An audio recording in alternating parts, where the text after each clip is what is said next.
Thank you. Please be seated. We'll go back on the record in the matter of State of Utah versus Martin MacNeill. Mr. MacNeill is present with his counsel. The state's attorneys are also present. The witness is on the stand. You may proceed.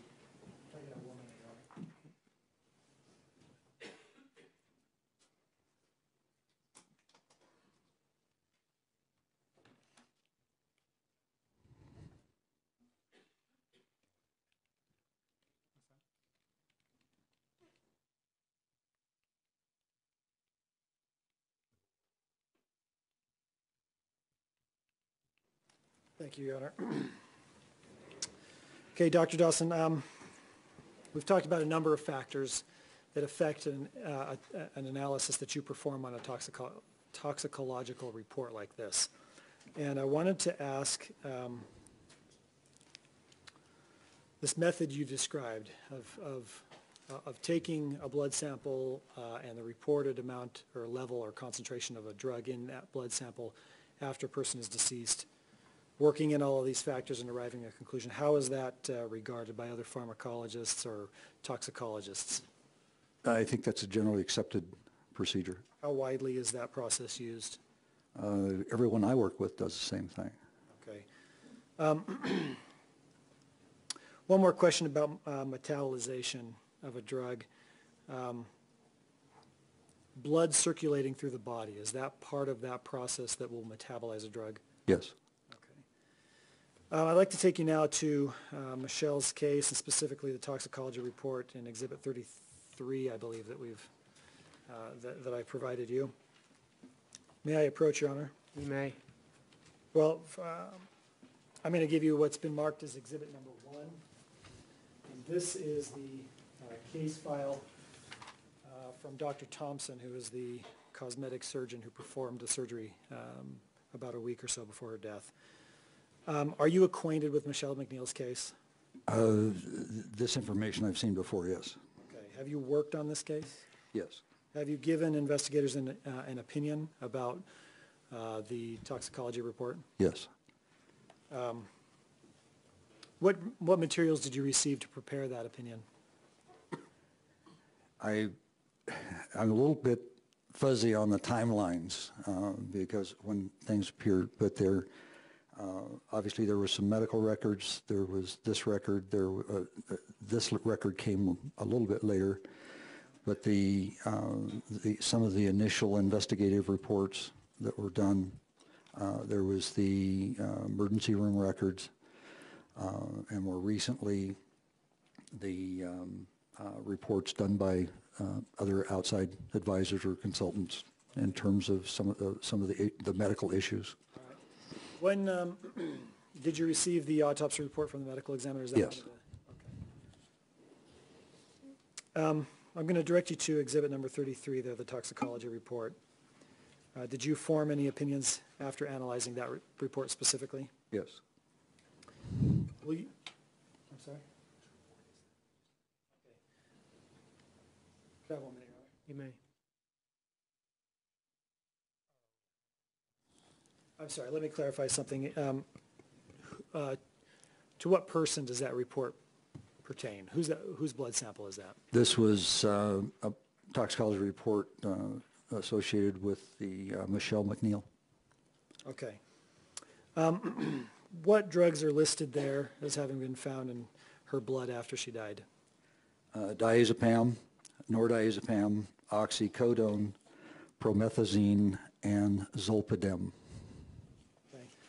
I'd like you to, if you can, for your convenience, I've tabbed a certain page in Exhibit number 1, Dr. Thompson's file. On that page and the subsequent page, will you describe the contents of those pages? These are photocopies of the actual prescriptions, I believe, that Dr. Thompson wrote at the time following her surgery. Okay, thank you. Back to the toxicology report, you mentioned one of the drugs is diazepam. Yes. Which of those prescriptions would the diazepam represent? Valium, 5 milligrams. Okay. Now, what type of drug is Valium or diazepam? Diazepam is a generally classified in one category as a CNS depressant, but it's used as a anti-anxiety agent. It's also used as an anticonvulsant. It's used as a smooth muscle relaxant, sometimes as probably more inappropriately as a sleep aid, but it has multiple purposes, but primarily it was used as an anti-anxiety agent. Okay. How does it create its intended effect? This medication acts on certain receptors in the central nervous system. It's sort of like if amphetamine is the throttle, benzodiazepines like Valium are the brakes to the brain, and it slows things down. Okay. What was the level reported in Michele's blood? The reported concentration of the diazepam was 0.1 milligrams per liter. How does that relate to a therapeutic dose? Or Well, I need to stop for just a moment, and when we talk about a therapeutic dose, the therapeutic dose is what works for a patient. 1 milligram might be enough. It might take 10 milligrams for a different patient. And so when we talk about that, clearly a 5 milligram dose would produce an effect on anxiety in just about everybody, short of somebody who is 300 pounds.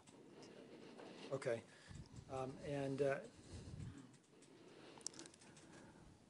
Okay. I'll come back to that. When it comes to you mentioned nordiazepam as being on the toxicology report. Does that match up with any of the prescriptions that Dr. Thompson issued? No, no, it doesn't. What is nordiazepam? Nordiazepam is the active metabolite of diazepam. Will you define what you mean by active metabolite? It possesses pharmacological activity similar to that of the parent compound diazepam. What produces nordiazepam? The actions of the drug metabolizing enzymes in the liver on diazepam to remove a methyl group and convert it into nordiazepam. Okay, so if I take Valium, I've taken diazepam, that's going to be through my system, and as my liver breaks it down and metabolizes it, it produces nordiazepam. Is that a Yes. fair summary? Okay. What was the level of nordiazepam in Michele's blood? The report here indicates it's less than 0.05 milligrams per liter. Okay. Even as a metabolite, you said it was an active metabolite. Would nordiazepam still be having a similar depressant effect on the central nervous system like its parent drug diazepam? Yes. Next on the list, I think you mentioned, was oxycodone on the toxicology report. Yes. Which prescription would this one be? This would correspond to the prescription for, I believe it was Percocet.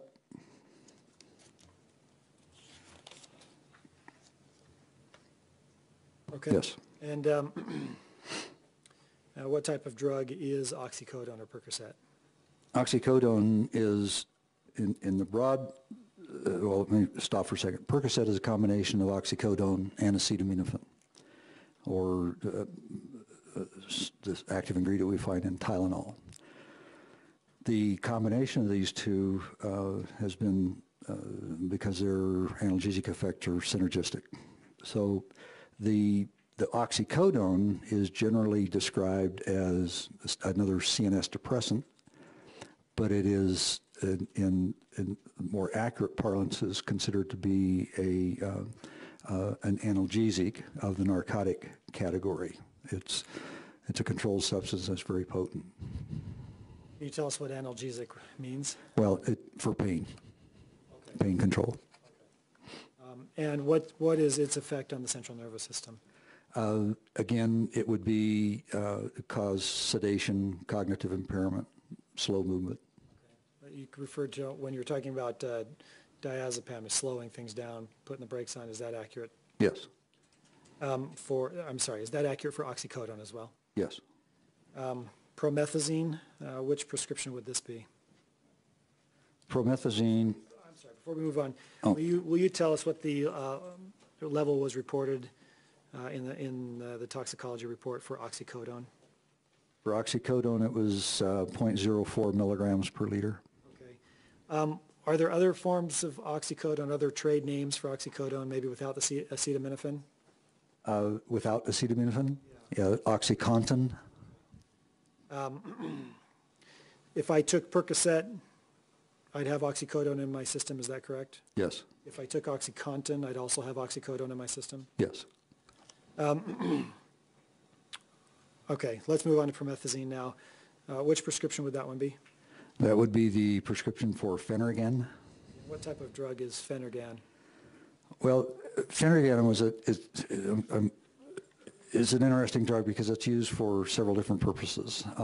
It was originally in a group of compounds that were being screened to be used as antipsychotics, and it turned out that it was probably a better antihistamine, anti-nauseant than anything else, and so it got kind of shuffled off into that category and that use. But it too has CNS depressant qualities. That brings up an issue we haven't discussed. I'd like to maybe visit with you briefly. When it comes to, you're talking about promethazine, originally it was intended as an antipsychotic, is that? Well, it's closely related to antipsychotics. There's a whole series of compounds. Thorazine is one, Mellaril is another one. These compounds there was a huge explosion about 30 or so years ago in terms of new drugs trying to treat mental illness. And there was a whole series of compounds that were developed, and this was one of the analogs that was looked at that never really was fully developed because of side effects, one of which was the CNS depressant effects. I see. And so now, but it has been shown to be effective for anti-nausea? It apparently has some effect in the chemoreceptor trigger zone in the brain, which is part of where nausea occurs. And it also has some anticholinergic properties that are useful, but it is used almost exclusively now for its anti-nauseant effect. When a drug targets certain receptors on the brain, let's say we're taking oxycodone for pain, and it works on receptors in the brain to dull the sensation of pain, is that fair to say? That's close. If I can expand on that just a little bit. The best example is to think about it in these terms, that there are some effects on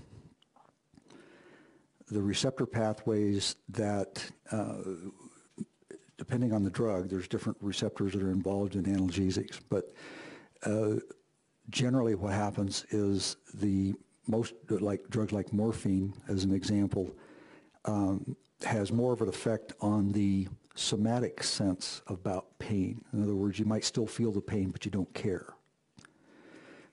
With oxycodone, it's more potent, and it tends to block some of the pathways, but it also has that same effect. The pain doesn't totally go away, but your somatic perception, if pain is worse at night, for instance, because you're not thinking of anything else than it is during the day. And so it's that somatic piece of pain that's part of that cycle.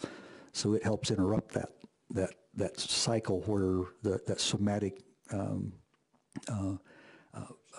perception or input into how we perceive pain. And perhaps my questions are not quite as articulate as they need to be. What I'm getting at is the overlapping effects of these drugs. If I'm taking oxycodone for pain, does it affect only my pain, or will it affect other functions of my system? It'll affect other functions as well. How about Phenergan, for example? Yes. What are some of the other functions that, in addition to treating my anti-nausea, what else will it do? Well, typically it will also, its anticholinergic side effects will also cause potential for urinary retention, for drying up mucus secretions. It's very effective at treating, in some cases, people with allergies. because of the antihistaminic effect. But it's also the sedating effect. It limits its use there, but it also affects the CNS alertness. Is it fair to say that each of these drugs that we're talking about has a specific symptom that it's targeted, but also has other effects on the system as well? Yes. Okay. I think you've mentioned this already, but just to make sure, what's the effect on the central nervous system of promethazine? Promethazine generally would be considered to be a CNS depressant, but its specific action is as an anti-nauseant and anticholinergic. Okay. What was the level reported in the toxicology report? It looks like it's if I interpret this correctly, it's approximately 0.1 milligram per liter. Okay. Lastly, I believe is zolpidem on the toxicology report. Yes. What prescription does that correspond to? That would be the Ambien.